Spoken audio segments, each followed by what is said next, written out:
What if modern democracy's greatest lie was that it ever existed? What if modern democracy's greatest lie was that it ever existed? Stick around and we'll find out. Welcome to All Quiet on the Inner Front. Welcome to the front lines of the battle for your mind. I'm Alex Ray. Today I'm going to start with the first dedicated video about one of the essays in my book, Precarious Adolescence. This is an essay entitled Democracy Dies, the prequel, because as you will see throughout this video, there is a strong case to argue that democracy never really existed. And what we believe to be democracy, the systems that we have lived in for the last 100 years or so in the Western world, is really a story, a lie that's been told to us. There are many ways to go about asking these questions. And I'm not going to go into the details of specific conspiracy theories, nor am I going to stay on the vague end of voting doesn't mean anything, so we don't live in democracy. I'm going to look at the specific structural composition of society that shows you by default that democracy, in the way that we have grown up thinking about through media and education systems, never actually existed. Once you realize this, a lot of things that you see in the world around you will become obvious. And it will give you the opportunity to think about how a real democracy could actually emerge. So let's get into it. This is where you can find the article, the essay online on my Substack, All Quiet on the Inner Front. You can read it there, share it, like it, subscribe to all that stuff. So let's get into the story that we carry with us as a feeling about democracy in Western societies. Now, if you're like me, sort of relatively average, middle class, public school student, this is probably a similar story to what you got. And as I said, try to see if you can notice that this is a feeling or an assumption about the world rather than a set of detailed facts and knowledge that you have gained through the education and propaganda that you've been exposed to. So you may have a recollection that our societies mostly once were ruled by monarchies. Along the way, there were revolutions in certain countries, which claimed to be revolutions for the people, establishing democratic features in society. You may see the institution of the parliament as sort of a critical representative feature of society where people come together to discuss things in a civil manner and work out ways that everybody can get along and find agreements and laws that, at least suit the majority of people. That's kind of the principle of the whole thing, right? You may have a feeling that, at one point we, started to show ourselves as being more dignified, more moral and fair people by ending slavery. That was a big one that was hammered home, which is also at least a partial truth, if not a whole mistruth, the way that happened. But we'll save that for another day. And then there was, campaigns to win the vote for women, which really completed our, growth into modern liberal democracies. With the civil rights movement a little bit later on, depending on what country you're in. However, these are kind of the main features that we get taught about in school that sort of characterize our growth into democracies in a way that makes us feel as Western citizens as if this was sort of some natural progression or the natural evolution of the social and civilizational values that we carried. But let's dig into these in more detail, particularly parliaments. What you will see throughout the course of my argument is that democracy has nothing to do with voting or parliamentary voting in particular. Its actual root is violence and the imposition of violence. And winding it back a little bit further, you will see that the real origins of what we call modern liberal democracy are actually colonialism with a great public relations campaign. So the earliest parliaments, parliaments have existed for a long time. Parliaments have always been around. They are places where people come to talk and negotiate. Now, who does the talking and negotiating and what they're talking and negotiating about is what really matters.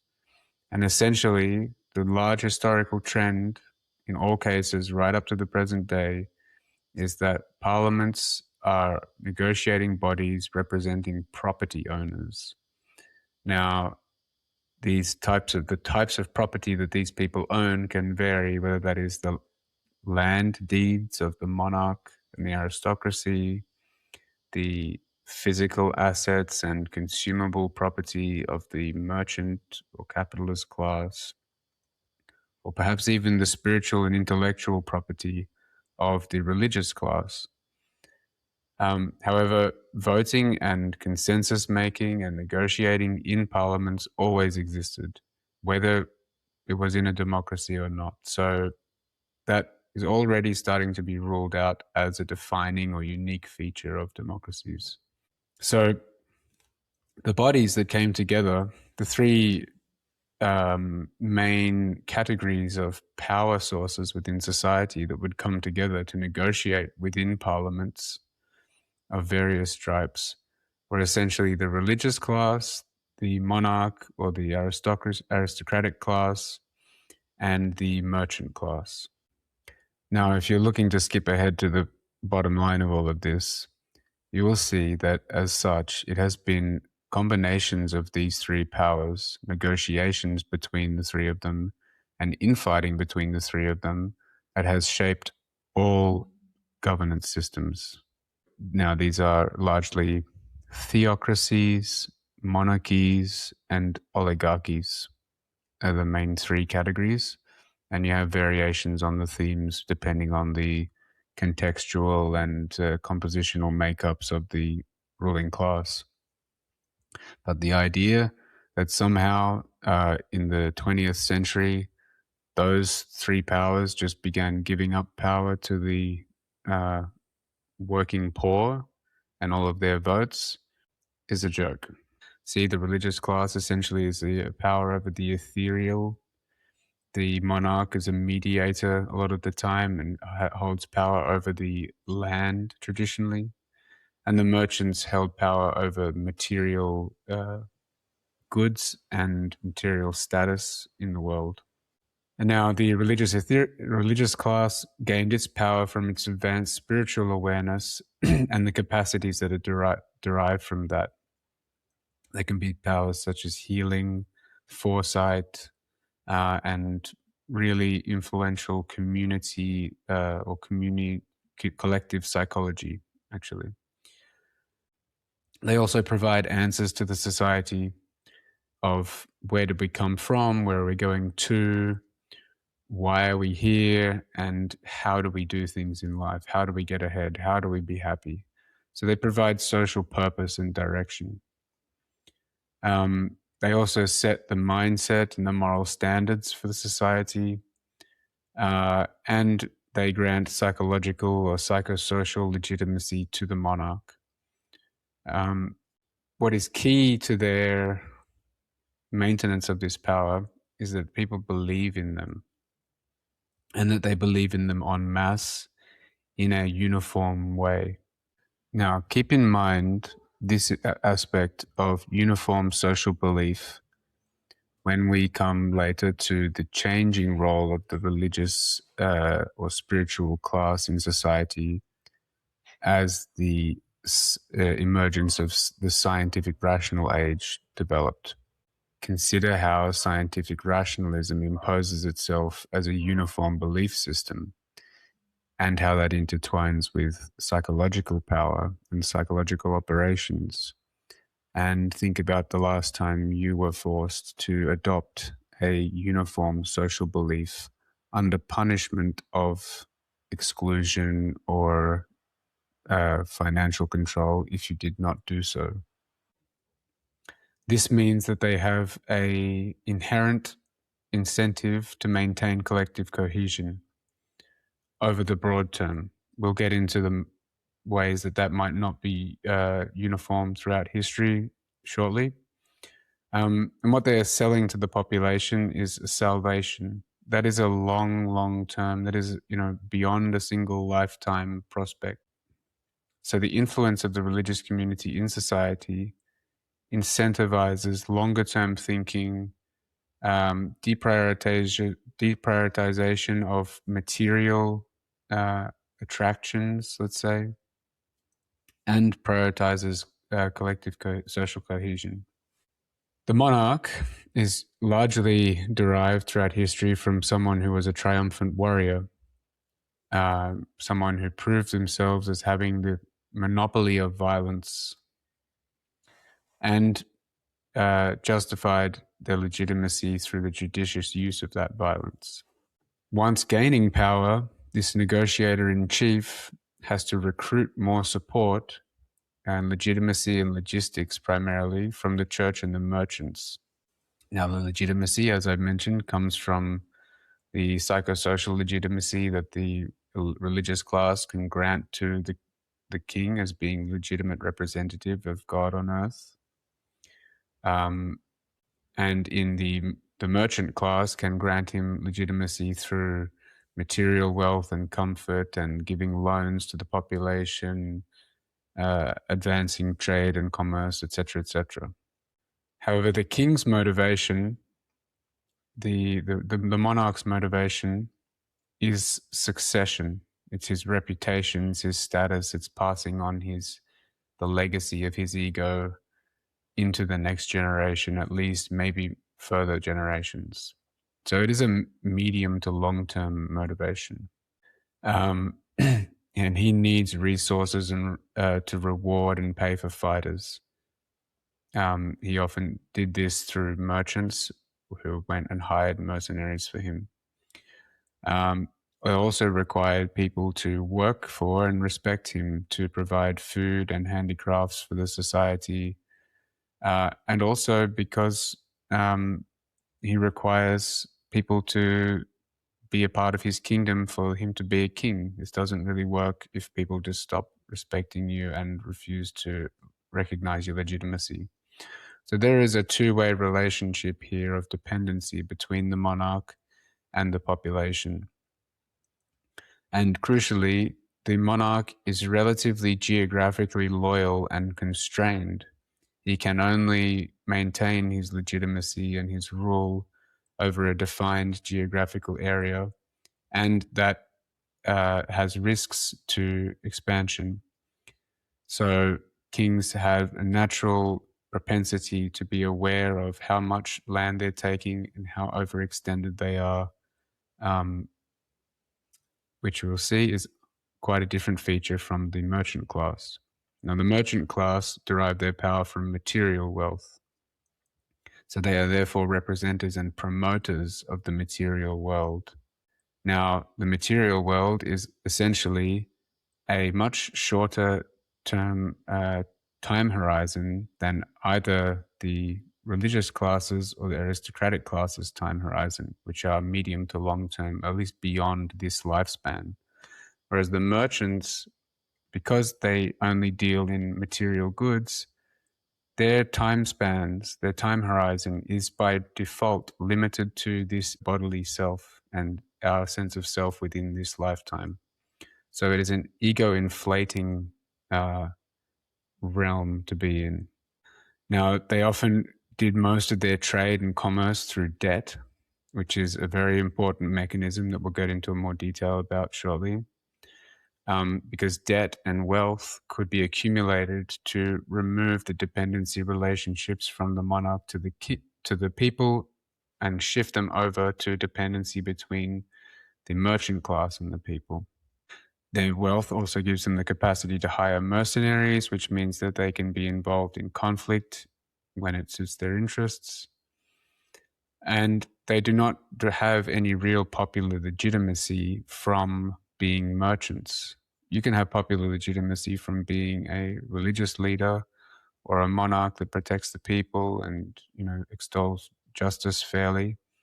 But you can't really gain a lot of popular legitimacy from selling people consumer items.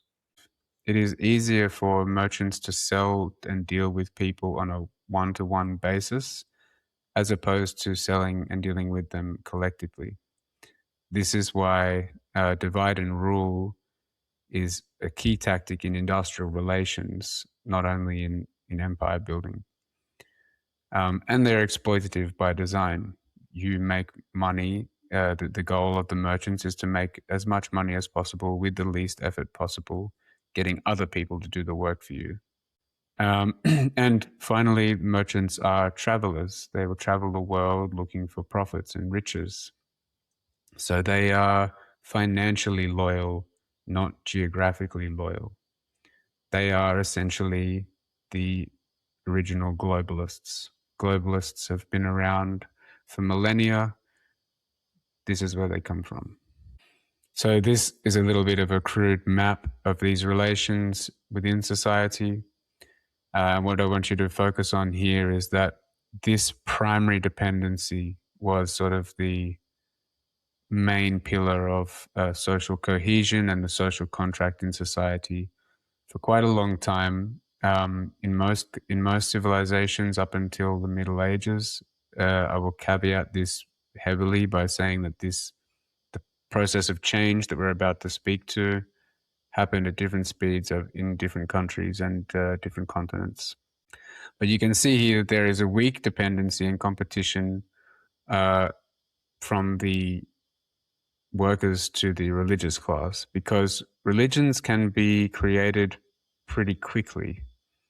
New religions pop up all the time. They compete with other religions for attention. And the people also have the opportunity to choose to change this relatively easily through the power of their minds. So this dependency between the merchants and the workers is the critical one, because throughout history, most workers have been farmers, and farming is a very unpredictable line of work to be in.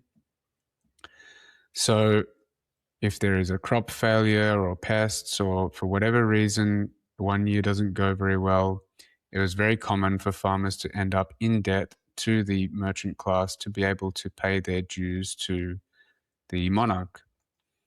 What this would do, however, is that it would give the merchant class the rights to the land of that farmer if that farmer didn't pay their debts. And as often happens, there could be several years of bad harvest in a row, and now all of a sudden the merchant class has claim to significant amounts of land that used to belong to the king.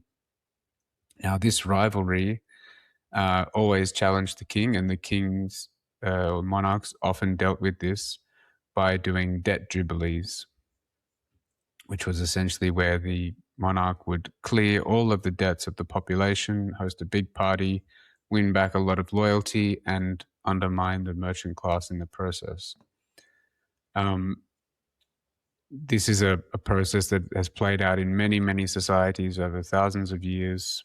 If you want to look into it, you should really check out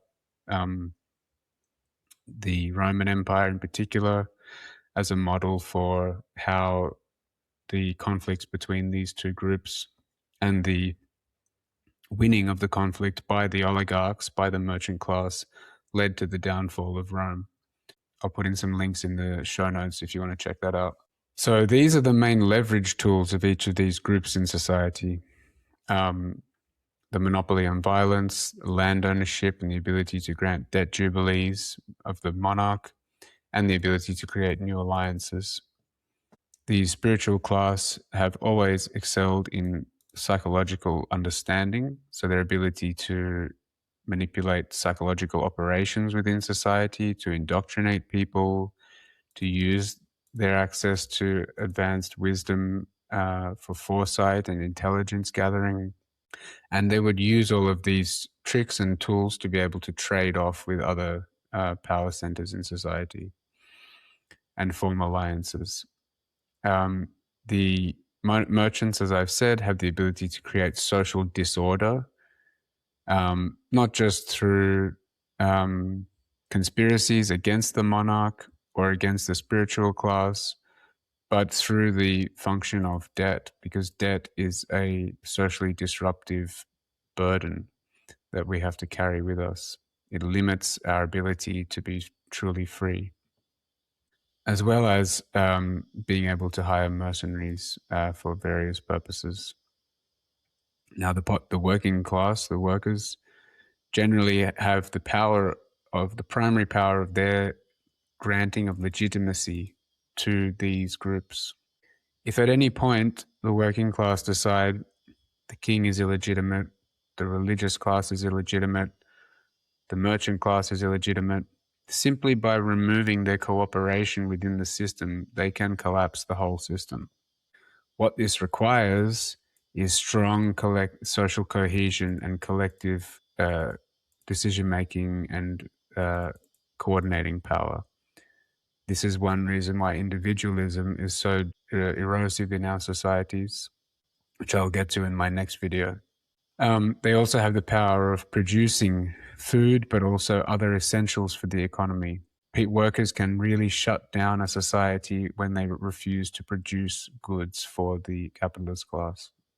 And they have a lesser degree the ability to use violence to get what they want, though usually the monopoly on violence is well established within the monarch and or the merchant class. So the process that I want to talk about, which is critical to understanding where and how modern democracy grew from this structure that I've just reviewed into what we think we see today, is the process of the land enclosures, which happened in Europe primarily in the Middle Ages. I've put a vast time frame here because it happened at different speeds in different places and wasn't a once-off thing. It grew gradually alongside other events occurring in that period of time. The sort of primary catalysts for the European land enclosures were certain major events like the Crusades, which brought in Islamic science and knowledge and technology from the ancient world into Europe and ended the Dark Ages. You then had population growths and collapses, such as that from the Black Death and the crops coming over from the New World later on during the colonial era. So these impacted labor availability and the cost of labor, and the cost of growing food in the society. You also had competing factors such as the rise in the value of wool as it became a commodity. The process resulted in the privatization of land, which used to be granted to the workers as common land by the king. This land became gradually privatized and sold off to private interests. So a lot of the privatized land was sold to new commercial interests, such as those coming out of the merchant class who were becoming increasingly wealthy from the colonial trade, but also into new divisions amongst elite aristocratic families. So what happened in this process was essentially the Europeans becoming the first dispossessed indigenous people. The colonial model of exploitation and privatization of the land was first applied to European populations throughout the Middle Ages. They were kicked off the common land which they'd been living on and pushed into wage labor for the merchant class or for the new landowners. So the land that they had previously worked as a part of their contribution to the community was now worked to earn money to buy products that the community previously produced. So as the colonial period progressed on, the interests of the monarchs and the merchants merged more closely. So as the colonial period expanded the geographical scope of the monarch became less geographically limited in his interests and became more interested in the financial gain that he could get from these distant colonies. So you can see as the three columns of comparison that I put up earlier, how the time horizons and level of material interest versus honor or reputation are sort of collapsing into each other in this process. At the same time, the merchant class was gaining a lot more wealth, which they were able to use to counteract the power of the monarch. And you can see the sort of blending of these interests in the profit motives of the colonial era. The colonial eras were essentially largely profit driven. They weren't necessarily driven by the need to have more land for any particular reason. And this is reflected in the fact that some of the first colonies of the UK in today's United States were set up as corporate structures. These were not solely structures of the properties of the aristocratic family. They were corporate structures representing private profit interests. As I've said, this is increasing the motivation of material possessions in this lifetime over intergenerational or next life motivations of spirituality, family, or honor, or any of those things. At the same time, now that whole communities have been pushed off the land and forced into wage labor, they are also being atomized as individuals in their ability to gain an income. Not only is that happening in the labor market, but it's also happening in religion, where the Protestant Reformation essentially broke in Northern Europe at least, broke the power of collective religious congregation and created a direct link between the believer and God, and removed the coordinating power of the church as a key layer in the hierarchy of divinity. We will see later that the Protestant work ethic, as it's commonly known, also went on to vastly influence the understanding in society that material wealth was a divine good, that becoming materially wealthy was a sign of God's grace, which, if you would just step back a moment and think about it, you'll see that that is a huge underlying factor in Western culture these days. So it was these new landowners and the new capitalist elites who were included in the expanded parliaments. They were still bodies representing the interests of property owners, private property owners. So the vast majority of the masses who'd now been kicked off the land and were just wage slaves, essentially, were not property owners of any type, and they had no say in parliament still. As a result of this mass dispossession, you had large numbers of unemployed or independent people roaming the land. And parliaments began to pass laws criminalizing unemployment or vagrancy because this was a risk. There was a risk that people who had previously had a stable place to live and a stable community to support them now had nothing, and they were going to be very upset about it. And there were many instances of civil conflict and uprisings of unemployed workers, or even just heavily exploited workers who were not being paid properly, which were met with violent repression throughout the 17th, 18th, and 19th centuries.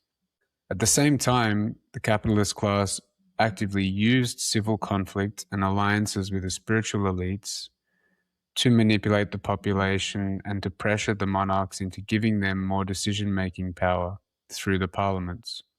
What emerged within this milieu was the need for a human resource management model for the capitalist class, which could be enforced with a monopoly on violence granted by the monarch. This was part of the bargain that they came to. And this was how the administrative bureaucracy of the modern nation state grew. So keep this in mind as an alternate description of the system that we live within. Rather than parliamentary democracy, what about capitalist class human resource management system? That would be a more accurate description for the systems that we live in today, as we will continue to find out. The criminalisation of unemployment is so important because it really represented the shift from any sense of your life purpose being beyond this physical realm and put it all into life purpose being to produce profit and to increase your material wealth, whether that is for yourself or for the person who employs you. Now, the criminalisation of unemployment was not a small thing. This was not a fine or a community service you had to do to make good use of your labor. This was the death penalty in some cases, extreme, severe torture of people who are unemployed, and the creation of police forces to protect the private property and profit of the capitalist class. So I'm going to quote to you a statute from the 16th century in the UK, quoted by sociologist William Chambers, which I found online. For someone who is merely idle and gives no reckoning of how he makes his living, the offender shall be had next to the market town or other place where they, the constables, shall think most convenient, and thereto be tied to the end of a cart naked, and to be beaten with whips throughout the same market town or other place, till his body be bloody by reason of such whipping. Other penalties included being whipped as above for 2 days, having an ear cut off, or even facing the death penalty. Consider the impact that this imposition of force to work had upon the societal mindset and the generations of trauma that were inflicted upon people through this use of violence. This essentially established a norm within society that it is a divine truth that you have to work to produce profit for somebody else, or to work in an exploitative system to produce profit for yourself. And we see that the impacts of that still linger deep within us all today, especially when something is enforced through so much brutal violence. It instills deep, deep fear in people, as well as bodily and genetically encoded traumatic effects. So take a moment to think about that in relation to our relationship with work and production and consumption today.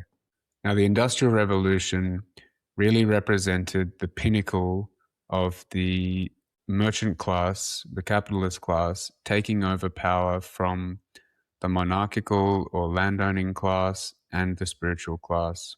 It subjugated both of them during the Industrial Revolution. This is because after having merged the interests of the monarchic or aristocratic landowning class in with the capitalist class, they now had the ability to increase their wealth management, their capture of wealth vastly through finance capital.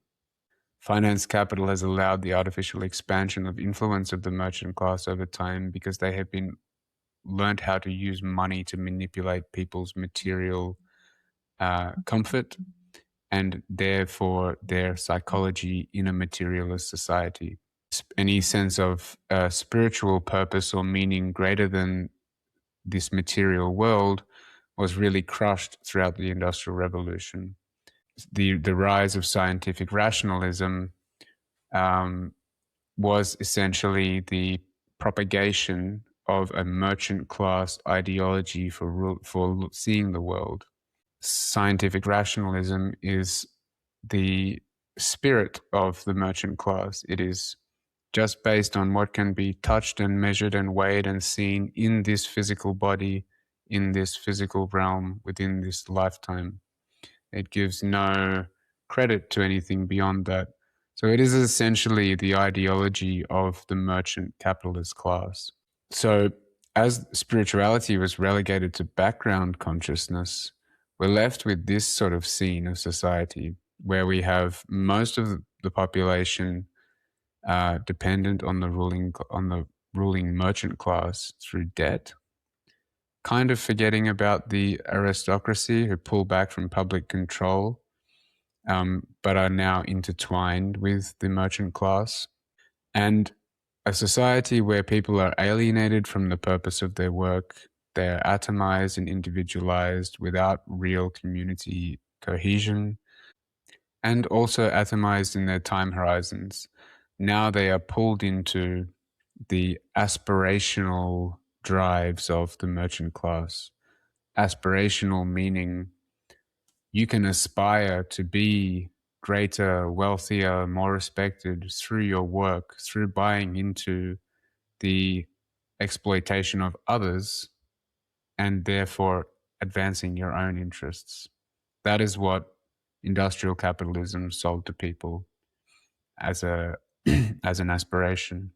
So parliaments in the Industrial Revolution were still negotiating bodies over the distribution of wealth. However, we saw that the overly exploited working classes began to realize that organizing and demanding representation in these parliaments was their only chance of getting any better living conditions.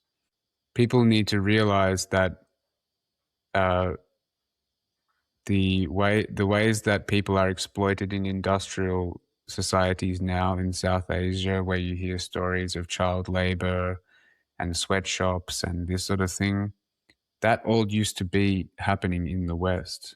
We went through several hundred years of that being our treatment by our ruling elites. But we'll get to how that changed in a moment. So largely, these attempts to get more recognition, to get more representation, to get more power, more share of the wealth being produced in society, were met with violent repression.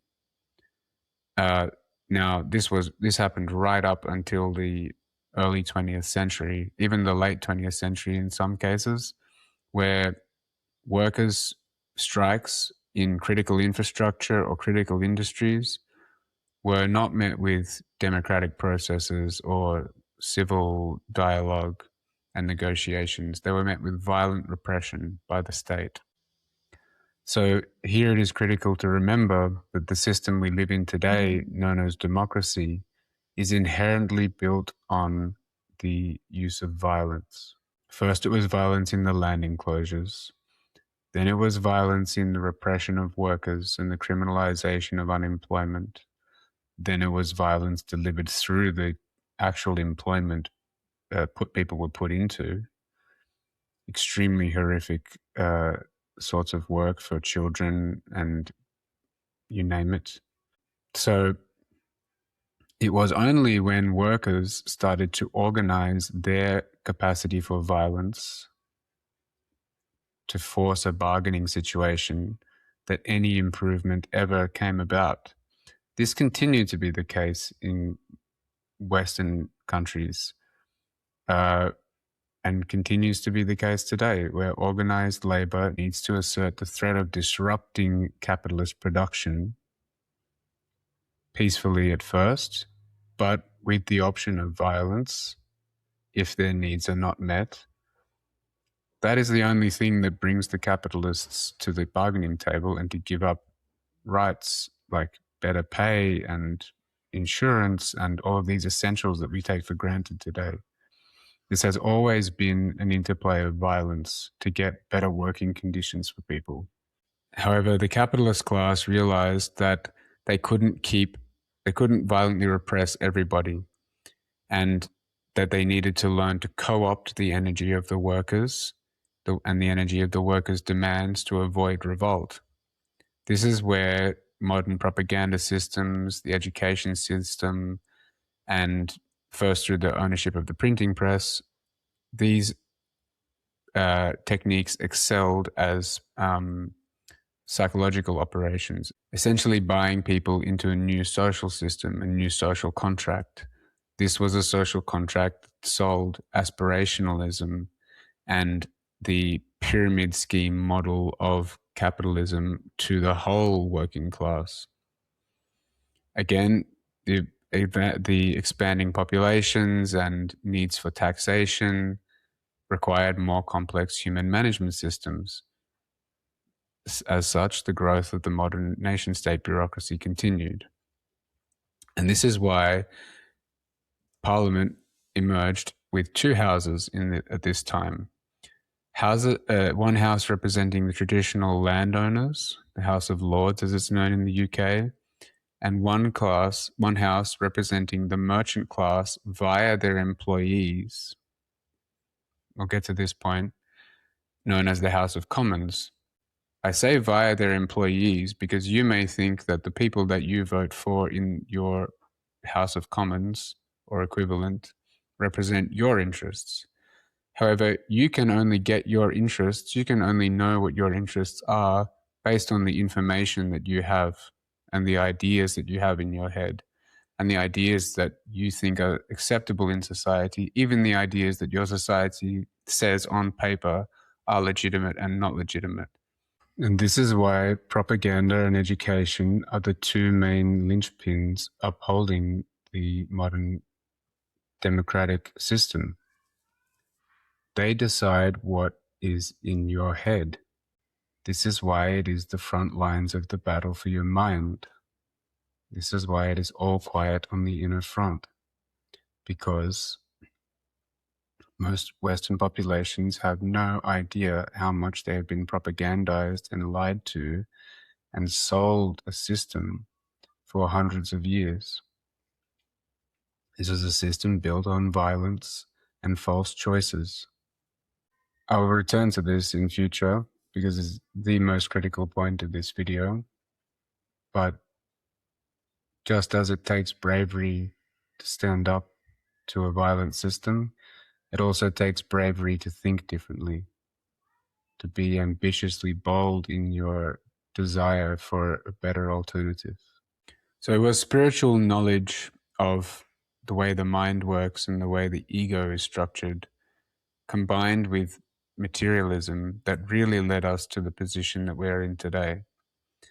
This developed a system where stories and delusions that were sold to people through stories could be used to buy the mass population into the material attainment society, the society that was structured around consumption and production, and where the society where your status is based on your wealth. This is a society that essentially still continues a Prussian model of education, which was designed to produce compliant factory workers. The systems that we send our children to today still operate in this model. And this introduced ideas into the society of career, success, achievement. These are all things where you are told that your bodily ego within this lifetime is so important that it can achieve adoration by producing wealth for someone else, largely. You can maybe go a little bit above and become an entrepreneur and produce wealth for yourself. However, within this system, that wealth is based on the exploitation of other people and is limited to your lifespan. So your social purpose is now to consume and produce selfishly. This is not a conspiracy. That is the structural outcome determined by this system. It is not to contribute selflessly to the community that you live within, which it once was. So within this system, mass media ownership has always provided workers with a perception of choice within set boundaries. And the appearance of electoral choice covers this underlying structure that it is the oligarchs, the spiritual class, and the landowners who are, blended now with the oligarchs who control society. So this is a little bit of a map of this structure of modern democracy. The parliament represents the landowners and the merchant class, combined or separately in the different houses, depending on the country that you live within. However, these two classes together have near total media ownership and control the rules about the education systems that we all go through. They use that influence to determine what ideas can circulate amongst the economy, and the media is the main mechanism for delivering psychological operations. Now, what happened to the spiritual class? Well, they became essentially the modern intelligence services. Not literally, not that the priests went and became spies, but that the role of intelligence and foresight and uh, advanced understanding of society shifted from being wielded in the hands of a church or any other religion to being wielded in the power of a Praetorian Guard, privatized militia of sorts. This militia, they don't do the killing and the stabbing themselves most of the time, or they do a lot of drone bombing these days. They often work hand in hand with organized crime to achieve the outcomes that they need to. And their main role in society for the ruling classes is to launder money, to keep the political status quo in power, and to expand their horizons for economic exploitation. If you think that our intelligence services are here to work for us, you need to go and look at the actual operations of intelligence services around the world. And you will see that the majority of the time, their targets are economic targets, which means capturing business secrets or intellectual property from foreign companies. Means capturing markets, deposing foreign leaders who would not give their companies favorable trade agreements, or try to increase minimum wages or nationalize things. And as I've mentioned, they have a long history of cooperating with organized crime, because organized crime work in such a murky world that creates plausible deniability for many things that the intelligence services can't do directly.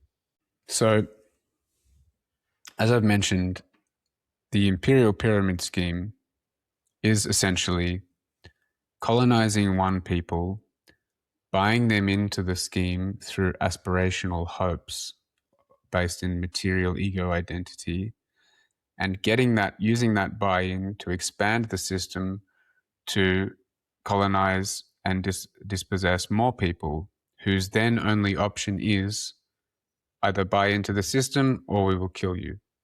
So through this process, colonialism, imperialism expanded throughout the world.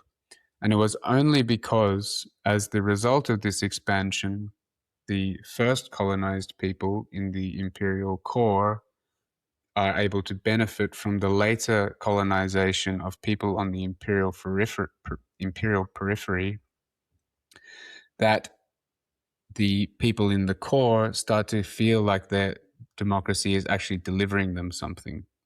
What they're being delivered is a tiny shaving of the profits that the ruling class are getting from the colonial enterprise. Now, within this society, people are left with no real bonds, no real pillars, no real sources of identity that are insulated from material factors. Everything you do, the places you live, the people you can interact with, where you can go to eat, the activities you can engage with in the leisure, the travel, etc., is all based on material living standards.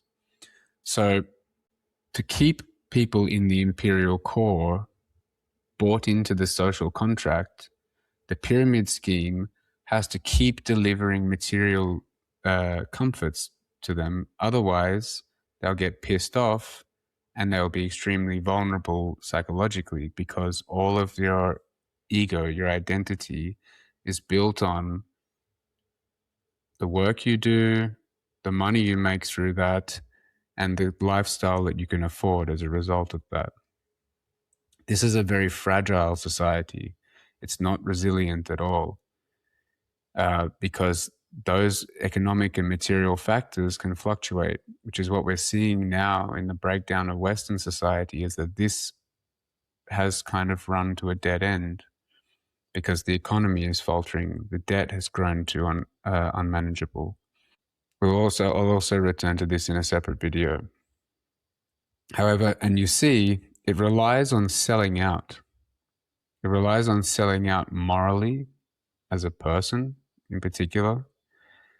It relies on each person choosing to buy into the social contract, the aspirational social contract of, yeah, I'm going to make more money and make my life better by exploiting other people below me, and therefore incentivizing those people to work their way up through the pyramid as well. So, as I've mentioned, this system was built on violence, not civility. It was built on violence first in the dispossession of the indigenous Europeans who lived on their native lands. It was then built on the violence of forcing those people to work, the violence of crushing popular uprisings that demanded better living conditions for centuries. And I would actually put some money on that happening again in the next 10 years. And built on the violence of buying in more people to the society or killing off those who refuse to cooperate in the imperial periphery. The irony of this, which some people call the imperial boomerang, as far as I understand, is that the unequal extraction and distribution of wealth in this system will undermine it in the end. The inequality in the imperial core will undermine the aspirations of even the earliest populations. So the people in the UK, the people in the United States, people in other parts of Northern and Central Europe, who for hundreds of years have bought into the idea of, yeah, you work hard, you find what you're good at, you pursue, your excellence in life, and that's how you get ahead. That is all coming crashing down because income is no longer worth enough to get ahead in life. So you'll see in very recent history, actually, that when serious challenges emerge in the imperial core, they are met with the violence of the human resource management bureaucracy, not democratic processes. They are met with the violence of the police forces who go and crush those protests, or the National Guard if necessary, or the army, whatever it takes to keep the machine running.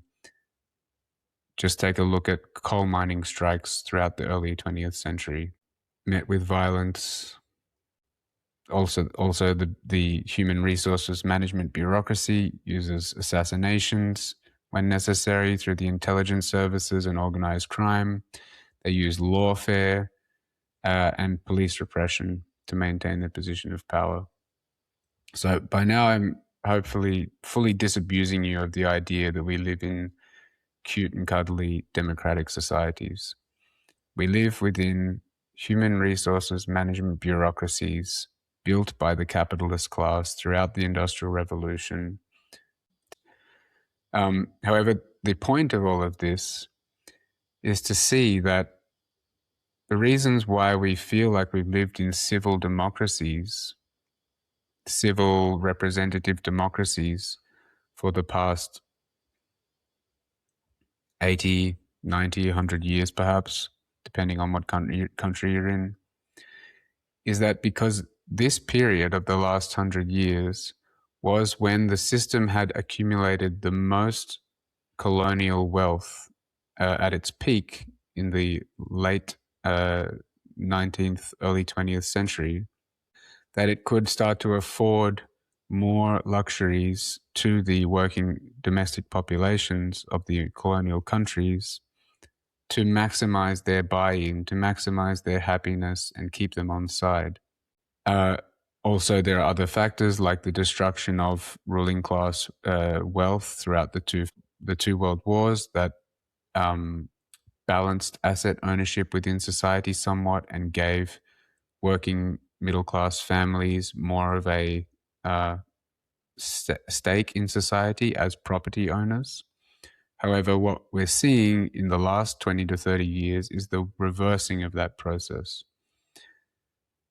Now, that means the hollowing out of the middle class, the creation of a small fraction of people that own everything and a mass of people that are no longer property owners. Remember what I said about Parliament and who it represents. It has always been there to represent property owners. Also, What happens when the system can't pay off the people it has colonized with material comforts anymore? It has to revert to coercion.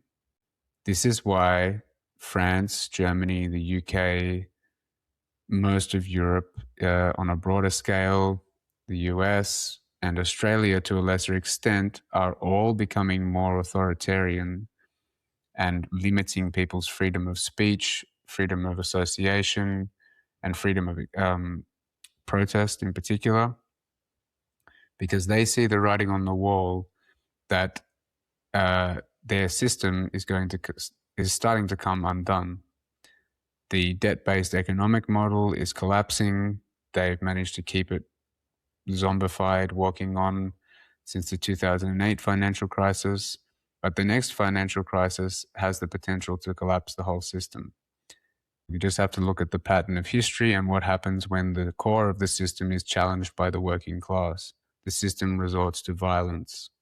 It only affords civility when it can afford to pay you off with material comforts. Those material comforts are running out. Our systems are becoming more violent. The imperial pyramid scheme is revealing itself again. Thank you for listening. I hope this has been helpful in understanding the basic structures of the ways our society works.